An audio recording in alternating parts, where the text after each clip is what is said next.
Halo semuanya, selamat wayah kia ya dimanapun kalian berada. Kembali lagi bersama Mamang dan di video kali ini kita bakal lanjutin manhwa pembalasan sang anjing pemburu. Kita masuk di part 58. Di awal video ini, kemeriahan festival Akademi Koloseo pun berlanjut, di mana di salah satu tenda festivalnya terlihat Sere yang tengah memanjakan Rose dan membelikannya jajanan di sana. Lalu, di saat Rose menikmati jajanannya, Sere pun mengajaknya untuk pergi berkeliling. Akan tetapi, alih-alih merasa senang, Sere malah merasa iri dengan kehidupan para murid yang begitu berbeda dengannya. Perasaannya yang tak karuan pun membuatnya berpikir. Setelah aku pikir lagi, ini adalah festival Halloween. Seandainya insiden hari itu tak pernah terjadi, bagaimana jika aku tak pernah mengikat kontrak dengan seorang Demon? Apa aku juga bisa menjadi murid akademi ini? Apa aku bisa mendampinginya di sini? Aku harus membuktikannya. Naigon, seorang penjahat tiada tara yang baru-baru ini meneror di ibu kota. Dia juga tahu soal keberadaan Apurtan Korps Demon. Entah kenapa, tapi dia sangat obsesi dengan Demon yang merasukiku, Sere. Kalau aku memunculkan diri di sini, maka dia pasti akan datang. Terlebih sorbansip itu, aura merah yang kulihat di saat-saat terakhir, sangatlah mirip dengan apa yang kulihat malam itu. Kalau instingku benar, aku akan mengetahuinya setelah melepas topeng miliknya itu.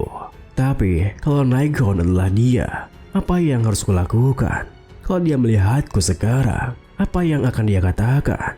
Apa dia sudah jauh berbeda? Aku sangat ingin menemuinya. Namun, di saat saya berpikir seperti itu, Demon yang mengikat kontrak dengannya tiba-tiba saja muncul dengan menggunakan skill dunia mimpinya yang seakan-akan menghentikan waktu di sekitarnya.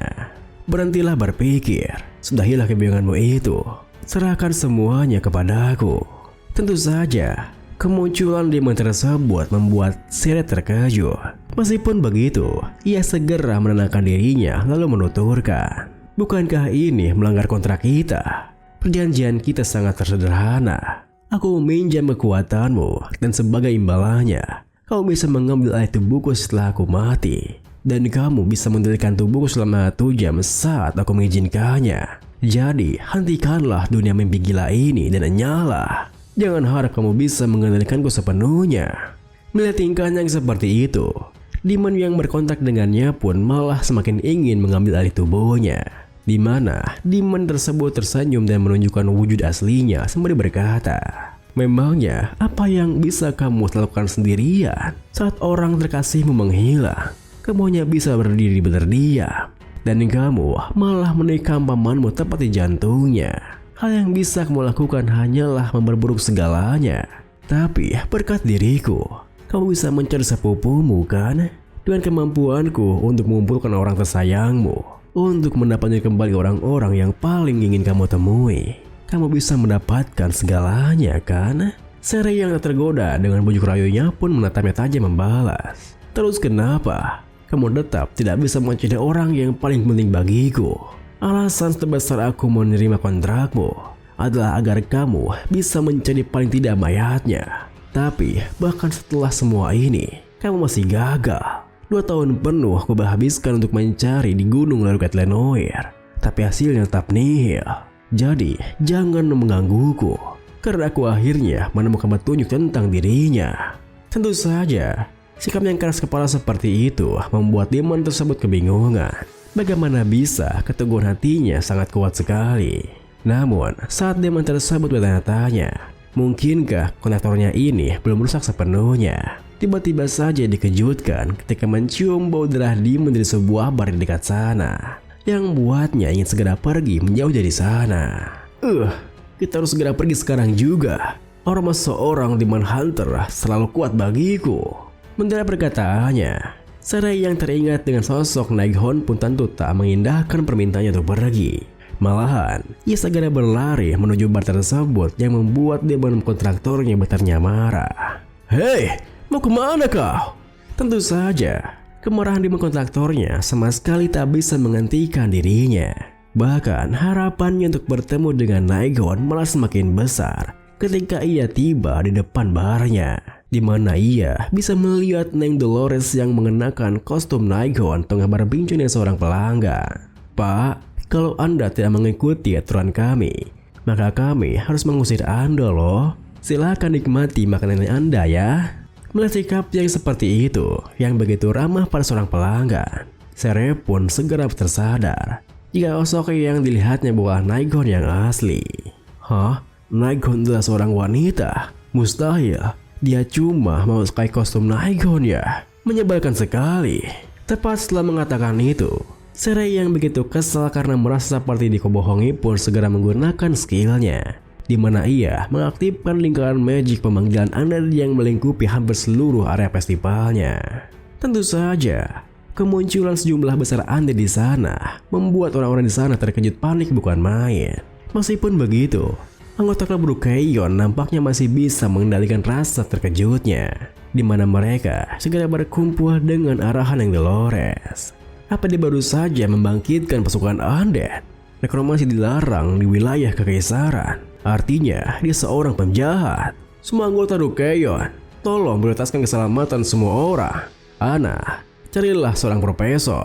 Dan tenang saja, aku punya sebuah rencana. Mengalahkan undead itu adalah spesialisasiku. Melihat di pain power miliknya, Sere yang semakin kesal berteriak, "Minggirlah dasar peniru. Aku harus menemui Naighon yang asli." Yang Dolores yang terus memancingkan di pain powernya bertanya, "Naighon, kenapa kamu mencarinya?" Sere yang merasa aneh dengan tingkahnya pun berkata, "Naighon? Barusan kau manggilnya seakan punya hubungan yang dekat. Apa hubunganmu dengannya?" Yang Dolores yang sudah memutuskan untuk membantu Naighon pun membalas, "Takdir kami terikat satu sama lain." Tentu saja, apa yang dikatakannya membuat Sere salah paham, di mana dalam bayangannya Neng Dolores punya hubungan romantis dengan sosok Naighon yang Sere kira sebagai sosok yang dikenalnya, hingga langsung menyut emosinya. "Oh ya? Kalau begitu, aku akan mengoyak jiwamu dan menjadikanmu pasukan undeadku." Neng Dolores yang tak mau kalah pun bersiap dengan meningkatkan divine powernya sembari menegaskan, "Aku tak akan kalah dari undead." Akan tetapi, belum sempat Neng Dolores bisa melepaskan peningkatan divine powernya, tiba-tiba saja para undead yang akan menyerangnya tersapu habis oleh wind magic milik Sinclair, yang tentu saja membuat Neng Dolores kebingungan. "Sinclair, situasinya berbahaya. Cepatlah pergi dari sini." Namun, alih-alih menjauh dari sana seperti perintahnya, Sinclair malah semakin mendekat sembari berkata, "Aku tidak apa, senior. Oh, tidak tahu kenapa, tapi aku merasa bahwa aku harus bertarung di sini." Mendengar perkataannya, Sere yang merasa tertantang pun segera melepaskan fire magicnya sembari berteriak, "Cih, yang membuatku kesal kesekya. Aku hanya perlu menemui Naighon. Hanya itu yang penting. Kalau kalian masih mau hidup, maka bawakan Naighon kepada aku." Seketika itu juga, Sinclair pun menggunakan shield magicnya sembari menggerutu karena tak menduga dengan serangannya. Astaga, selain membangkitkan para undead itu, sekarang dia juga mengeluarkan fire magic. Seberapa besar tingkat mana yang dia miliki? Seperti kemudian, situasinya pun semakin genting ketika shield magicnya retak karena tak mampu menahan gelombang magic yang sangat kuat. Untungnya, sebelum shield magicnya benar-benar hancur, Naighon muncul menyelamatkan mereka, di mana ia menerjang Sere hingga Sere menghentikan fire magicnya. Dan ini pun diakhiri dengan, tentu saja, kemunculan Naighon di sana membuat Sere terkejut. Meskipun begitu, Sere sendiri malah merasa senang hingga tak mempedulikan terjangan Naighon yang mampu mendorongnya begitu keras. Akhirnya, kamu datang juga, Naighon.